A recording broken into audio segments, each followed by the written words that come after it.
Laglagan sa barcode, Maginoy! So, shoutouts nga pala, Team OG, Gsons Entertainment, Shantyang Production, Icarus Clothing, Imaro Tattoo Creation, sa lahat ng mga gusto magpahena, magpatotop yung laki sa utol ko. Kay Sir John Rex, sa sponsor namin, Karaji Shop Clothing, Highbuds Clothing, Yo Hip Hop Clothing, R&R Clothing, yo sa kanan na MC magpahena. Yo, Trusty nga pala. Shoutout nga pala sa Kabitos Marshall, Lakbay Diwa Records. Kay Bernadette Bernal, Charles Bernal, si KM Trading, AKP Payatas Campo Chapter, kay Joel Beroya, kay Jimmy Tagnibis. So, shoutouts din pala sa Monday Club, Ball is Live. Sa kaliwa naman, MC magpahena. Carl, sundalo ni Saddam, Team OG. Shoutout sa lahat na nakakakilala sa akin. Yung nanalo na to, coin to si Chasdi, binili niya mauna si Carl. Unang bana, tahimik na tayo. Sana tahimik lang kasi baka mag-joke ako. Game. Pangatlong sunod na laban ko ngayong buwan. Only anong bago. Pinabangon mo ko sa higaan, mukhang may gusto kang matalo. Pero mukhang marami na namang masasagasaan ngayon sa pagbangga ko, pero hindi ako magsusorry total. Kayo naman yung sinadya ko. Kasi hindi nyo ako madadaan sa ganyan. Sa mga pabida nyong galawan. Kasi kayo ang dahilan kung ba't humihina itong laglagan, mga angkla sa paglalayag. Mga pabigat nitong larangan. Mga naiwan sa kalidad at estilo na, pambalik tanaw na lamang, mag-improve naman kayo para naman mag-init itong laban. O baka nasanay na sa pagiging damo. Bukod sa agaw sustansya sa mga halaman, tigas mukha kaya buhay pa rin kahit ilang beses ng tinapak-tapakan. Kasi marami pa tayong kayang gawin kahit mga wala pa tayong pangalan. Pero nasa inyo na yan kung ayaw nyong dumilat sa pagbubulag-bulagan. Pero isihan lang natin. Dumako naman tayo sa mukha mo. At sa baba mong mas mahaba pa kesa sa probinsyano. Kasi tignan nyo naman yung mukha. Ang sarap ipasalvage. Tapos tabingi pa yung panga. Kala nyo nagdadalagang Pilipina Challenge. Kasi nga adik, sa pagbabato siya nasanay. Wala nang tulog, wala pang ligo. Mas malagkit pa sa kalamay. Wag mo kasing kinikickback yung perang pambayad ng tubig nyo sa bahay. Kasi pati amoy mo, walang trabaho kasi tumatambay. Kaya bay, hindi bawal umaray. Pagkatapos nito ay matatagpuan kang patay. Kaya ka lang naman nakaabot dito, bay. Kasi ikaw ay natangay. Eh paano nga naman puputok kung hindi ka makasabay? Pero round 1 pa lang, masyado pang maaga para mamatay, ops. Pero wala eh, pag ako sumilip ng butas na pagkakamalang si Cyclops, kasi hindi ako yung tipo ng rapper na basta makasulat na lang. Pag ako nag-ulak, sumusugat, tsaka handusay ka dyan. Puro na lang ba ganito kalaban only? Nakakaumay naman. Sawa na akong kumarne, sana sa susunod yung gulay naman. Time. Unang bana, Chasdi. Di ko na kailangan ng mahabang intro para dito sa MCing mabagal umangat. Sobrang pangit na, choker pa, sobrang banu pa magsulat. Pero aminado ako na pwede kang kumuha ng titulo at isa ako sa mga naging saksi. Pero ito'y tila interview ng kriminal sa TV Patrol. Paano mo nasabi at ito? At doon sa laban natin sa pulo, isa ako sa nabigo at isa ka pa nga sa mga napa alright. Oo, nabigo ako sa gabi ng digmaan pero kami yung battle of the night. Oo, totoo yun men. Isa ka pa nga sa mga pinakamalakas sumigaw. Oo, natalo ako sa gabing yun dahil niluto ng araw. At doon sa laban mo kay Clark, nag-reference pa ng Bible itong hindot. Mamamatay daw si Clark na parang Sodom at Gomora. Talagang nakakatakot pues. Baka nakakalimot ka na sa lahat ng MC sa laglagan, ako lang ang gumagamit ng Biblia sa paghablot. Pues, tulad ng Sodom at Gomora, pagtingin mo sa akin, ikay magiging haliging asin na parang asawa ni Lot. At pag bumibitaw ka ng linya, ang sarap mong sapakin. Pang-horror ko na yung linyahan, naka-smiling face ka pa din. Kaya itong bata, hablot. Bugbog to pagkatapos, taniman to ng parapernalya, ang eksena matatapos, o 2:45 sa tagiliran ng operasyon ay matatapos, o walang nakapansin itong bata, naging si Kian de Los Santos, o ano. Kaya bawat Kaya pabigatan pa ng bars, mas mabigat tong sa akin. Gamit mo, talim lang. Sa akin AK-47, kaya rat-rat yung ulo mo. Kaya hati-hati sa gitna. Pag ako pumuputok bro, oras dali-dali sa tinta. Patay sa akin tong musmus na to, parang dikit-dikit na linta. Ako'y magpapaka-demonyo, parang si Da Vinci na nagpinta. Kaya pabigatan pa ng bars. Kaya bawat bara ko ginamitan ko ng utak. Kung di mo nalalaman, ikaw ginamitan mo ng puso, kaya lagi kang nasasaktan. Kaya ito na huling atake. Ito na panghuli. Ito na huli kong atake. Kaya subukan mong manalo. Talagang imposible.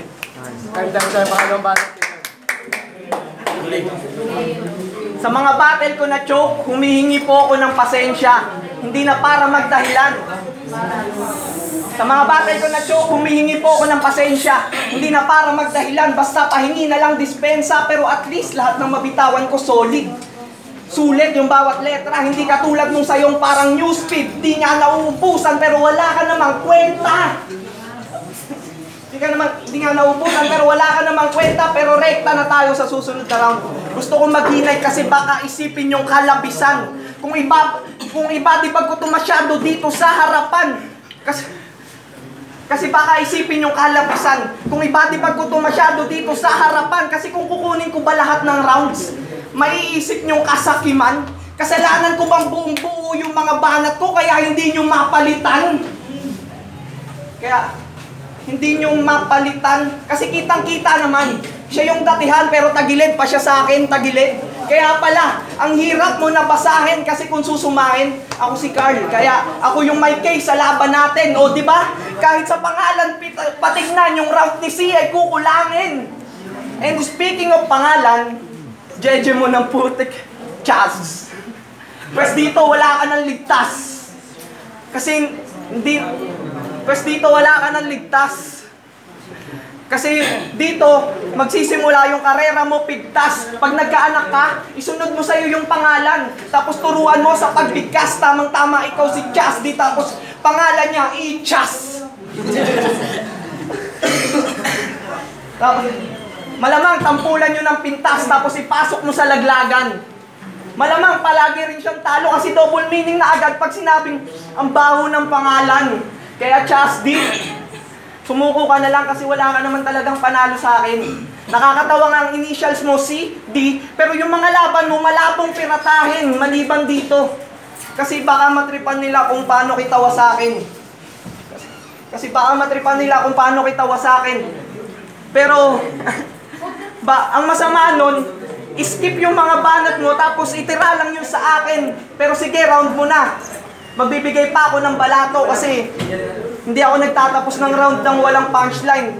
Pero kapag ginawa ko, time. Di sa pagmamayabang, pero ipagyayabang ko na. Kaya pwede ka nang umalis. Nasa lahat ng kabilang sa bracket A, isa ka sa mga pinaka-walking list. Pinaka-walking list, masasadlak to sa struggle na parang isang agonist. Baka nakakalimot ka sa lahat ng bars, baka mo tournament, kabilang ako sa finalist. Pero di ako nagkakampyon. At aminado ako doon. Pinakuna ko na kasing magkampiyon yung mga tatalunin ko ngayon at doon sa laban mo ka-radikal. Sobrang lakas mo nun.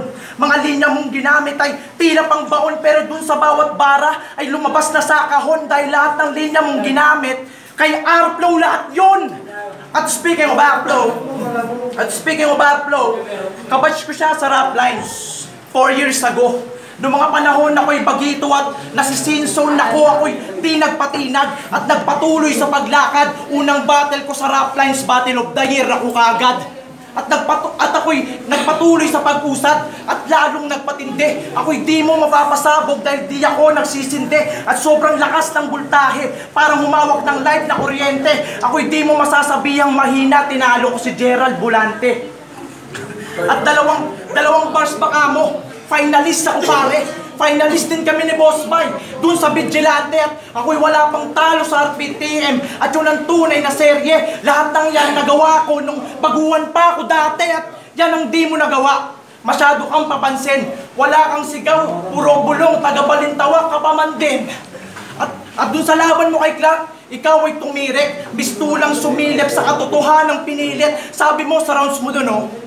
Sabi mo sa rounds mo dun, no? Joke ka nga pala, kaya wala kang linyang nabanggit. At peki ka, di ka tunay. Ikaw yung totoong butaw. Sabik ka sa atensyon, sa kasikatan ay uhaw. Sige, patuloy lang tropa. Sige, patuloy lang tropa. Sige lang upload, bugaw. How ironic na sa'yo na nanggaling. Pero ikaw yung una lagi sa pila, sa piding ng lugaw. Kasi sobrang payat mo. Malasinyo daw galawan. Malaman lamang ko, minomolesa ka lang pala ni Father sa simbahan. At di mo ko maluloko dun sa ginamit mong scheme na letter O. Pues gagamitin kong pangpatay sa'yo, sariling pangalan mo. Kaya game, kaya itong si Carl Lo, pasok ito sa bawat 5S na parang say. So, beast mode lagi ito, di mo kayang mapalay. Lo, Pacquiao, umatake ikaw si Jay. Lo, taog tong peking joker dito sa try. Yo, akong mananalo sa laban na to, ito yung K. Oh, at last, ngayon alam mo na, di man mabilang na alamat. Di ko na kailangan mag-gym dahil wala ka namang pinakitang mabigat. Round 1 at round 2 pa lang, talo ka na. Wala nang dapat pag-usapan. Pero kung gusto mo pa rin ng battle, matigas ang ulo. Aba, dapat matagayan. Ganun lang talaga. Tinataga ko agad kung sino mang isa lang sa tagtaran. Nakakatawa nga papatay ako ng anay ngayon, pero ako yung mahilig sa bakbakan. Pero baka sabihin mong hindi ko kaya gawin. Yung mga brutalang nakakaumay. Yung mga saksakan, yung barilan, at pahabaan pa ng sungay. Yung mga saksakan, barilan, at pahabaan pa ng sungay. Aminado naman ako. Pero alam mo ba yung tunay? Pag ako nagpaputok, nagbibigay yan ng buhay. Kaya ang malas mo. Kasi yung paglalaro sa linya, ginawa ko lang libangan. At sa akin ka pa napatapat kung saan natutupok ang mga nagsisilaban. Kasi ano pa bang ipakapanalo mo sa akin? Umaasa kang ako'y mabilaukan, ganun ba? Pwes ituring mo akong mitya pag ako naupusan sa bugka. Kaya, kasi pilit lang naman yung mga bara mong hain. Kaya, humanda kang mabalasa o pilit yung pagtawid, di nakaiwas sa sagasa. Kaya kung ipipilit mo pang makasabay sa pagpipilit, magpakasasa, o pilit lang yung mga tira mo, ang tawag dyan, gahasa. Pilit lang yung mga tira mo, ang tawag dyan, gahasa. Kasi kung inaakala mo,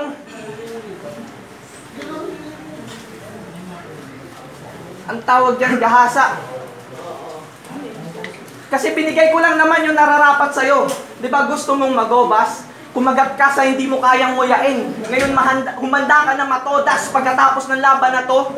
Tsak, ikaw yung lalabas na olats kasi hindi naman ikaw yung gusto kong kalaban. Ang gusto ko si Jonas. Kaya wakasan na natin to. Marami pa akong kailangan na ayusin. Kasi para ka lang paggawa ng obra, madali kang simulan pero mahirap kang simulan pero madali ka lang tapusin. Kaya wala nang dahi-dahilan. Pasensya na lang kung medyo mababaw mga bitbit ko ay sakto lang. Kung hindi man umaapaw pero sapat na yun para makita nyo mga peke magsipanaw, mga ambisyosong gamo-gamo na lumapit sa araw. Time. Yo, ako'y may hyperacidity pagkain sa umaga. Dun sa laban mo kay Glenn, siya'y nagmistulang bata na pinapakain ng Cerelac ng kanyang mama. Siya'y pilit tumanggi dahil wala siyang gana. Tinalo mo si Glenn? Achievement mo na ba yon? Ako nga tinalo ko yung corona na nasa bahay katay na ngayon. Ako yung marap sa kamatayan, sa piling ni Fatal. 3 public na nakalabang ko. Tinalo ko, isa nga lang. Ako yung nakipagtalastasan kay Omen tungo sa naranasan. Kaya kung itatapat ka sa mga nakaharap ko ay wala ka sa kalingkingan at may GF to. At may GF to. Epic talaga. One time na pagpasyahan nila na magkita na dalawa. Pagpunta niya sa kwarto, di na mahalaga. Pagbukas niya ng pinto, yung GF niya may nakapatong na iba. At di ako mahilig mandamay. At umaako ako. Lahat ng nakalabang ko, dinadamay pati yung jowa ko. Ang pagtira sa iba ay malaking kasalanan to. Palibasa mga bobo ang papangit ng syota nyo. Pero dun sa laban niya kay Glenn, di na daw siya makakalimot. Pero round 1 pa lang, tila bangungot dahil sabi niya, mapipilitan kang magbayad. Kahit protektado ka ni Asyong. Kahit protektado ka ni Asyong. Kahit protektado ka ni Asyong. Mga inulit niya yan, mga 50 times. Gunggong! Pwes tawagin mo kung nandeng ako ang papatay dito kay Asyong at mala-messenger daw siya. Teka lang, tama na. O mala-messenger ka nga dahil pag wala kang load, di ka gumagana at ito na panghuli. At ito na panghuli. Di ko na kailangan mag-back out. Ito'y tournament ng mga halimaw. Akong dapat mag-stand out. Maikli lang oras ko. Di ka pwedeng mag-back out. Ako yung magpapakasak ngayong gabi matapos ko kayong ma-shout out. Kaya game? Game? Game nga. Ako'y immune na sa sakit. Wala akong pake sa virus. Kahit tawagin mo pa yung may CR sa pangalan. Kahit magdala siya ng haiku, siya ko'y mas Pricks pa kay J. Pricks at dapat abangan na parang pagbabalik ng One Eye na si Jeng One at Clark at Radical. Hintayin nyo rematch natin mga copycat ni Tipsy. Wala akong sinasanto kahit pag-one kaya patay ka sa akin, RC. At pabilisan ba? Sige Twista, tara. Galingan mo sa susunod mong battle, pauuwiin kitang belang may taga talagang nakakatawa yung lineup. Only parang gusto kong mag-jerbox. Biruin mo, sinali mo si Bars, pati yung unggoy na si Jirax. Ako yung papatay sa Joker. Kahit lonely yung bangkay, wag na masyado mainip. Susunod ko na yung hype beast na si Boss Bay. Ayan, susunod ko na yung hype beast na si Boss Bay. At ito na ang panghuli. Kaya maraming salamat sa inyo. Talagang ako'y talagang parang nagubas. Dahil nandito yung idol ko. Salamat, Jonas. Yo, naglaan ka mag-gano'n! Yo, supportahan nyo po, Laglagan Rap Battle League vs Bakamon 3 Tournament. Ang boto ng Horado advance sa torneo. 3-0 para kay Chasdio. Yo, salamat. Uy! Yan, binoto ko si Chasdi. Bali, round 1 nakuha ni Carlo ba yun? Nakuha ni Carlo. Tapos round 2 nakuha ni Chasdi. Tapos round 3 inuto ko ni Chasdi. Kaya Chasdi. Yun, kay Ram. Binoto ko si Chasdi kasi consistent siya sa mga ginagawa niya. Dire-diretso siyang wala siyang hindi siya na-stumble. Malakas naman yung Carl, sobra. Magaling, idol. Magaling nung ginawa mo, promise. Parang si Bay, di ba? Hindi, magaling ka. Kung di ka nag-choke, baka makuha mo yung yung boto. Pero, Chasdi pa rin. Yan lang. Binigay ko yung boto kay Chasdi. Round 1 Carl, round 2 Chasdi, round 3 Chasdi.